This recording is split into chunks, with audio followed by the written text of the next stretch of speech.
Hello दोस्तों, आपका बहुत बहुत स्वागत है आपके अपने यूट्यूब प्लेटफॉर्म योग्य भारत एजुकेशन पर। और मैं हूं विकास मिश्रा।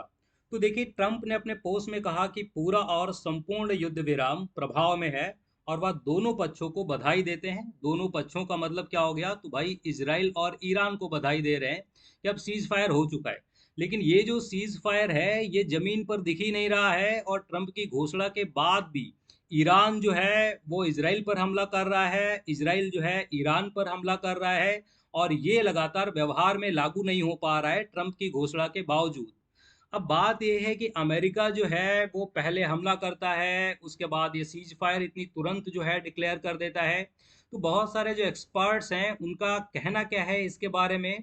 तो इसके लिए एक्सपर्ट्स कुछ एक रीजन गिनाते हैं। वो कहते हैं कि भाई देखिए, एक तो रीजनल स्टेबिलिटी, ट्रंप ये चाहते हैं कि ये वाला जो एरिया है मिडिल ईस्ट, ये बहुत दिन तक जो है युद्ध में ना झुक जाए। अगर जो बहुत दिन तक ये युद्ध में चला गया तो इससे होगा क्या? तो भाई जो है ट्रेड वो बाधित होगा। ऑयल, उसके बाद नेचुरल गैस, ये सारा जो है इसकी सप्लाई बाधित हो जाएगी, ये रुक जाएगी। और यूएस के जो फ्रेंड हैं सऊदी अरेबिया और यूएई, तो इनका भी देखिए जो तेल है, गैस वगैरह है, सब स्टेट ऑफ हॉर्मुज से ही जाता है। वो सब रुक जाएगा तो इनका घाटा बहुत ज़्यादा होगा।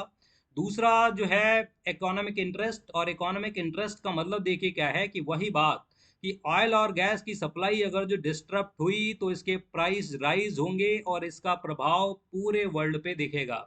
और साथ साथ में जो स्टेट ऑफ हार्मुज है वहां से तो बाधा पड़ेगी ही पड़ेगी कि, और रेड सी, अगर जो रेड सी से होते हुए अगर जो आप ट्रेड करना चाहोगे तो ईरान के समर्थन में ये हूती रिबेल्स यहाँ पर बैठे हैं। ये अटैक कर करके आपके जहाज़ों को नेस्तनाबूद कर देंगे, वो नहीं छोड़ेंगे। उसके बाद भाई मिलिट्री ओवर स्ट्रेच की अगर जो बात की जाए तो यूएसए जो है वो यूक्रेन युद्ध में पहले ही उलझा हुआ है, संसाधन पूरे वहां झोंक दिए हैं। और ये युद्ध अगर जो ज्यादा दिन तक खिंच गया तब क्या होगा, इसके बाद में किसी को नहीं पता कितने दिन तक ये युद्ध चलेगा। और डिप्लोमेटिक इमेज, हमको सबको पता है कि भाई इतने दिन से जो है सोशल मीडिया पर न्यूज़ें चल रही हैं कि डोनाल्ड ट्रंप को बहुत तेज जो है नोबल भी चाहिए। तो साथ साथ में नोबल पाने के लिए भी वो बहुत कुछ कर रहे हैं, लेकिन अब पता नहीं नोबल उनको मिलेगा कि नहीं मिलेगा। और साथ साथ में ट्रंप का जो प्रशासन है वो अपनी फॉरेन पॉलिसी को थोड़ा सा स्ट्रांग दिखाना चाहता है। कहीं ना कहीं ये सीज फायर अगर जो करवा दें तो यूएसए की जो फॉरेन पॉलिसी है उसकी जीत होगी। और लॉसेस जो है वो बहुत हैं अगर जो ये कंटिन्यू हुआ वॉर। हम पहले ही बात कर चुके हैं मिलिट्री बेस की, क्योंकि देखिए क्या हुआ कि कतर पर जब से हमला किया है ईरान ने, और कतर में जो अमेरिका के सैन्य बेस हैं उनको टारगेट करके हमला किया गया। और जो ईरान ने ऑपरेशन लॉन्च किया था, ऑपरेशन बशरत अल फतेह, इसके जरिए जो है अमेरिकन आर्मी बेस को जो है टारगेट बनाया गया है। इकोनॉमिक कॉस्ट हमको पता है कि भाई ऑयल वगैरह आसमान छूने लगेंगे, और एलाइज का कुछ प्रेशर है। तो बात यह है कि ये सारी चीजें मिला के एक्सपर्ट्स का कहना है कि ट्रम्प का प्रशासन ये चाहता है कि ये सीज फायर हो जाए। लेकिन दिक्कत ये है कि ये सीज फायर ट्रम्प ने तो घोषणा कर दी है, व्यवहार में कहीं हमको जमीन पर ये दिख ही नहीं रहा है। और ट्रम्प की अगर जो बात करें तो भाई वो कब क्या बोलते हैं उनको खुद शायद नहीं पता है, तो दूसरे लोगों को क्या पता होगा।